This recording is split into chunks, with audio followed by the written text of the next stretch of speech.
நாம ஆறுதலா ஒரு பயணம் போறோம்னா ஓகே, எத்தனை மணிக்கு பஸ் வந்தா என்ன, லேட் ஆச்சா, ஒரு கப் டீ சாப்பிட்டு தான் போவோமேனு சட்டுன்னு முடிவெடுத்து போயிருவோம். கரெக்டா? ரீசெண்டா நான் பஸ் ஸ்டாண்ட்ல வெயிட் பண்ணிட்டு இருக்கும்போது எனக்கு ஒரு விஷயம் தோணுச்சுங்க.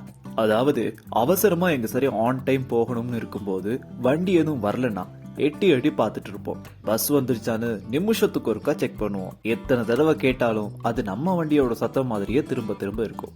டைம்க்கு வேற போகணுமா, ஒரே டென்ஷனாவும் இருக்கும். இன்ஃபேக்ட் நாம தான் நம்மளோட டென்ஷனை இன்னும் இன்னும் அதிகமாக்கிட்டே இருக்கோம். அப்படிதானேங்க?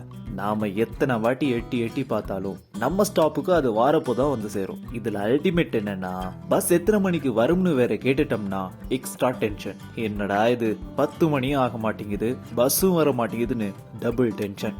பஸ் டிரைவர் நாம கிடையாது, நம்ம அவசரம் அவருக்கு புரியாது. அப்புறம் இந்த டைம் நமக்காக குயிக்காகவும் ஓடாது. ஆனா இதுக்காக நாம தான் ஸ்ட்ரெஸ் ஆகிட்டு இருக்கோம். இப்படி தாங்க லைஃப்ல சின்ன சின்ன விஷயங்கள்ல ரொம்ப டென்ஷன் ஆகி அதை இன்னும் அதிகரிக்கிற மாதிரியான வேலைகளை பார்த்துட்டு இருக்கதால தான் என்னவோ எதுக்கு எடுத்தாலும் நேரத்துக்கு வர சொல்லிட்டு இருக்கிறோம்னு அன்னைக்கு எனக்கு தோணுச்சுங்க.